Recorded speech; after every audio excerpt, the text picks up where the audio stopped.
first thing when I wake up, I say, thank you, Jesus, Mm.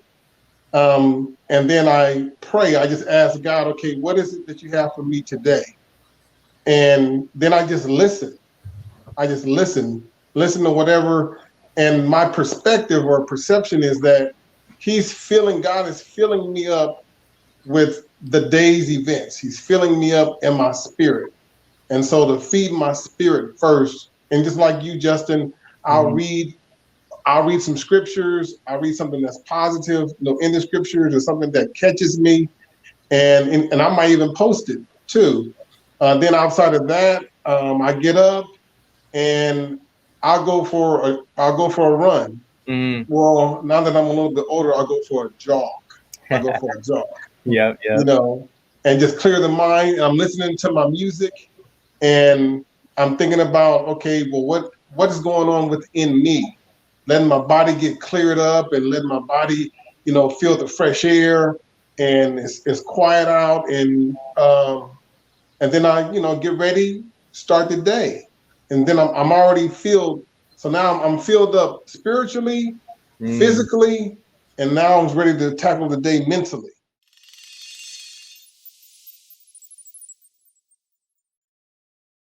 Fear inspires faith. And I remember a time in my life to where I was fearful to like step into my own greatness or to live up to my fullest potential. There was a lot of fear when I first got to college because no one in my family had ever been to college. But I knew that I wanted to get a degree to set a good example for my family and to make myself proud. My family is going to be proud. But on that journey, man, I had to have a lot of faith in that process and face my fears every day almost. I didn't like to write.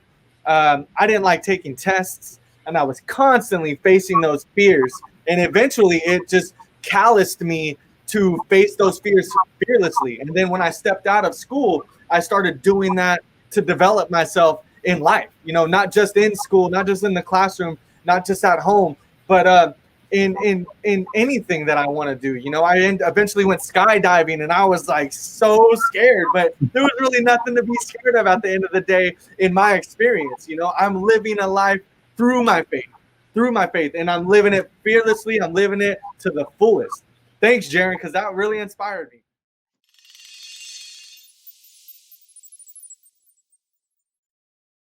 Just set certain time for everything that you have, like you were saying, if you spend too much time on something, you're going to get it done and you're going to have it done to your best ability. But if you stretch yourself out and just spread your energy spread your energy amongst other tasks at hand that you have to get done, then they might not all be done at the best ability, but they could get done, but just not as good as you could. So you want to put your all into everything that you do and just focus at the task at hand. But distractions, there's a lot of distractions out there, and you got to tell them to go away and just focus on what you got going on. Yeah, literally tell them to go away.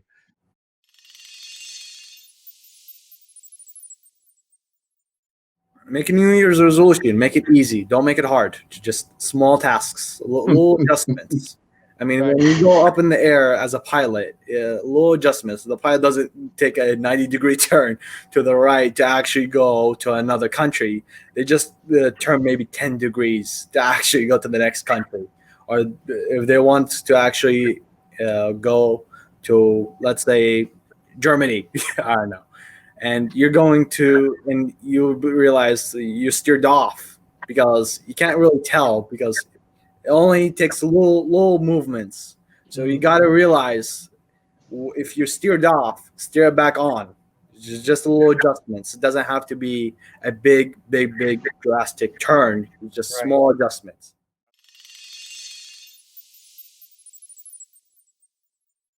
I would say that mindfulness is the bridge. You have the beautiful bridge behind you, Justin. I would say that's mindfulness. Mindfulness is the bridge because it takes us from adversity to result.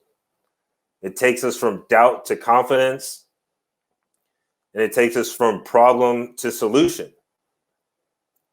But it's not the end-all solution. Taking the breath is not going to solve our problem, but allows us the clarity to take and put our best foot forward.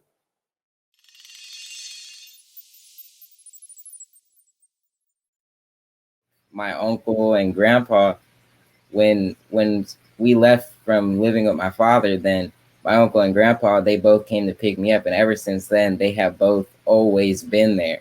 They have both always been there to do the things that a father should do, learn how to play catch. Grandpa's taking me fishing almost monthly now. Yeah. And it's a blessing to have those father figures, those men in my life.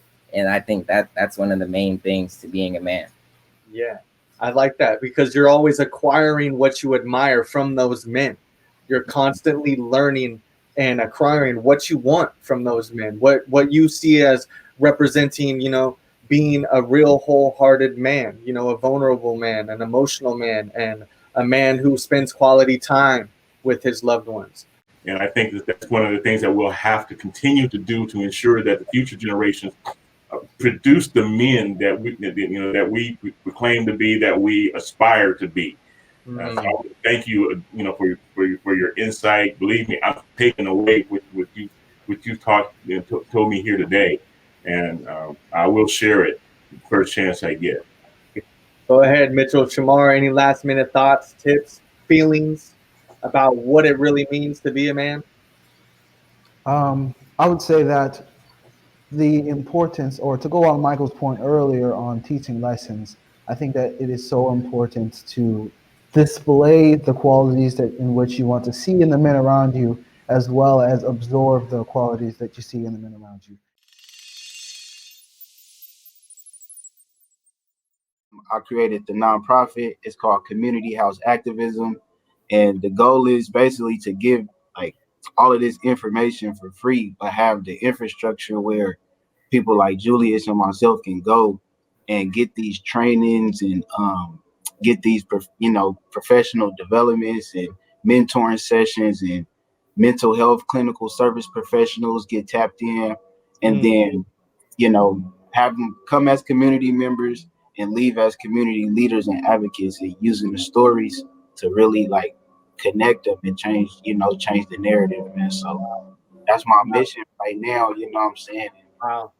It's gonna go Incredible young man, both of you. You guys are huge role models, huge positive role models to each other, to your family, in your community. That is so inspiring, man. And, back to our viewers and our guests, less overthinking and more doing. Don't doubt yourself. Believe in yourself. Trust in yourself, because if you don't do it, no one else is going to do it for you.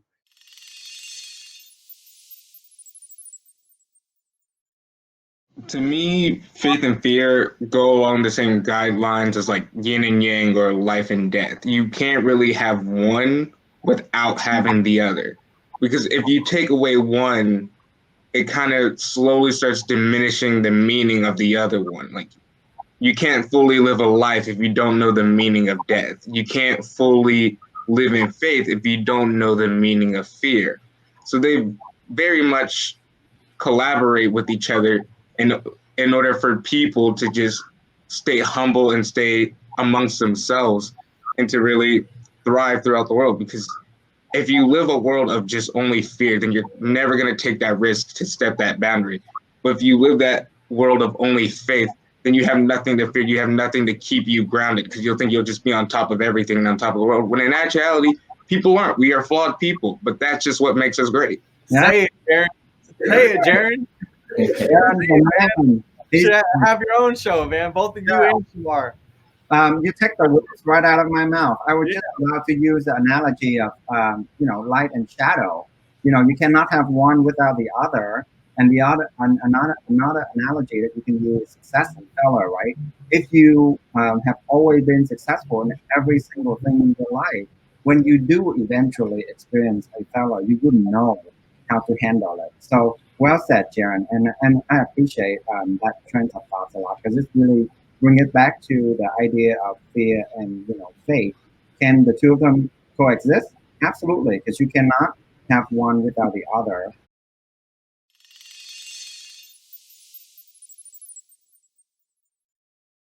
Stop always worrying about and living in fear.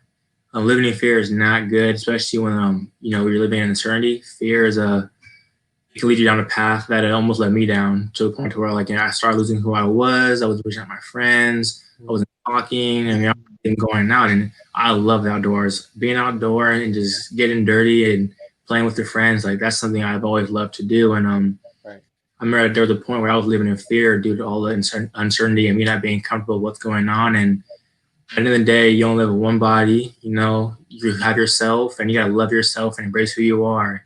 You can't let the flaws and your imperfections determine who you are. Embrace those. And even in life, there's going to be people who they may have different beliefs in you, and they may have certain opinions that you don't agree with. But don't let that get in the way of who you are, and don't let the uncertainty overcome you like it almost did me.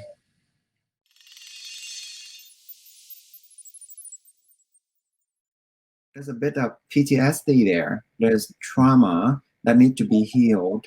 And it certainly can have very significant impact on your mental health and your overall well-being. And the only people who can help you get through that would be a licensed counselor or therapist. But I think that the main goal for this session is just to have you acknowledge it. And then, because that's the first step for any resolution, is to acknowledge that there is an issue and then go on forward. But Mustafa, I think you already have that insight into your own trauma. And I'm sorry you went through all that. And I would love to hear more about it and understand from your perspective the thing that you are going through and went through and how it impacts you.